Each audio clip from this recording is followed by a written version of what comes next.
Alright guys, welcome back to the channel, welcome back to the final details and animations video.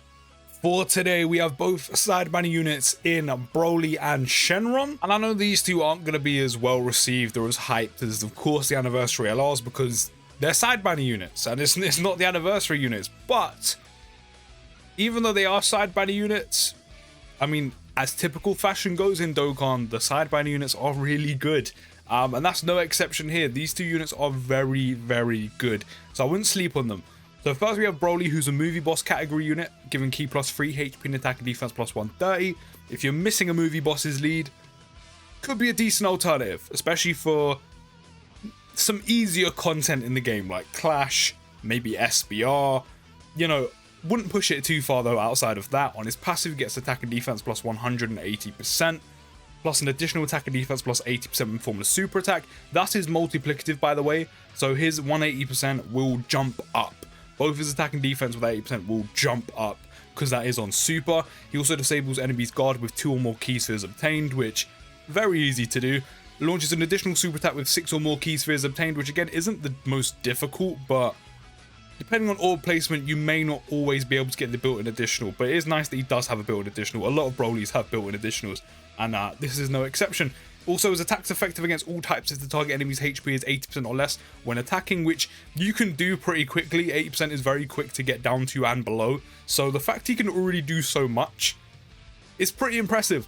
And not only that, if he delivers the final blow, you recover 26% HP at the end of the turn, which on harder event runs, no matter what type of harder content you're doing, probably won't be able, actually maybe able to survive red zone or maybe some earlier stages, but just in general, harder content like ESBR and stuff, if he, well, especially in SBR and ESBR, especially with it ramping up because of 200% leads, you have more than one enemy, he kills one of them, you can save some items, get a 26% HP heal off. It's handy, it's useful. His link set, same warrior race, prodigies, the same lineage, berserker, shocking speed, prepared battle, fierce battle. Actually a pretty good link set. He'll link to quite a few Saiyan units. Unfortunately, categories are very restricted. Movie bosses, pure Saiyan's going to be the key one for him, and gifted warriors. On super attack, he raises attack and defense for 1 turn, which is actually quite nice considering, I mean it's gone now because I got rid of it, but it's quite nice considering he has the 180 at the start of turn, and then gets the 80% attack and defense on super, which is multiplicative, and then also raises attack and defense on super. So his offensive and defensive numbers for a side banner are actually pretty good. And then we have the Shin Shenron. Do you know what? It's been years. It's been so many years, even when I was a kid, and I've never actually definitively known whether it's Sin or Shin. I've always called him Shin Shenron, but then I'm not actually entirely sure because I haven't seen GT in so long that I might have to generally go back and watch GT just to find out if it's Sin or Shin, or YouTube a clip. Now, I know I said both side banner units are really good. This guy, as I've said this before, and I can't remember what video in, when they dropped on JP, when the anniversary dropped, the calculations made on how good this guy can get was ridiculous. So he is up there when it comes to side banner units. Like, he is up there as one of the better ones. So this is what I mean. I know they're not anniversary units, that's where all the hype goes, but this guy is very good, trust me. So his leader skill is GT bosses category key plus 3 and HP and attack and defense plus 130. Actually, a category that you actually may not have the lead for yet. So not a bad alternative, definitely not the best, but not a bad alternative, especially if you don't have one. On his passive, gets attack and defense plus 100%, randomly changes key spheres of a certain type to rainbow key spheres, gets an additional attack and defense plus 50% when attacking with 2 or more key spheres obtained, which considering he's a rainbow orb changer and his whole passive is rolled around keys, or key spheres and picking up key, the fact he changes to a rainbow key sphere means he's essentially going to set himself up. He doesn't need no assists, he doesn't need someone to set him up for him, he does it himself. You know, the Messi of football, Ronaldo of football, back in the day a bit more, you know, Michael Jordan, but he is the guy, he does it all for himself. I don't know why I went through those analogies, but here we go. He also gets an additional attack and defense plus 50% when attacking with 3 or more key spheres obtained. Then gets an additional attack and defense plus 50% when attacking with 4 or more key spheres obtained, which is crazy. So if you can get 4 or more key spheres, you have attack and defense plus 100%, plus 50%, plus 50% again, and then plus 50% again, which means you're up to 250% attack and defense. This is a side banner unit, by the way, just remember that. He also disables enemies guard with 5 or more key spheres obtained, and has a high chance of forming a critical hit with 6 or more key symbs obtained. So if you can get the full 6, actually there's 7, but if you can get the 6 currently, you'll have 250% attack and defense, and even at 55%, you'll then hit off a crit, or have a 50% chance of doing so.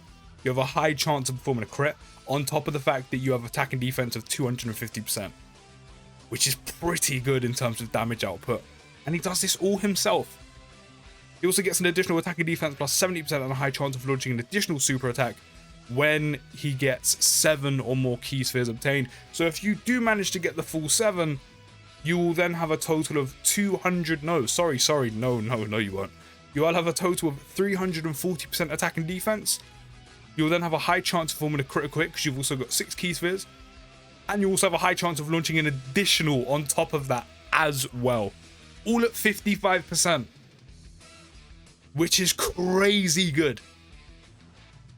This is what I mean. I don't know where to find the post to find his exact numbers, but he's very, very good for a side banner unit.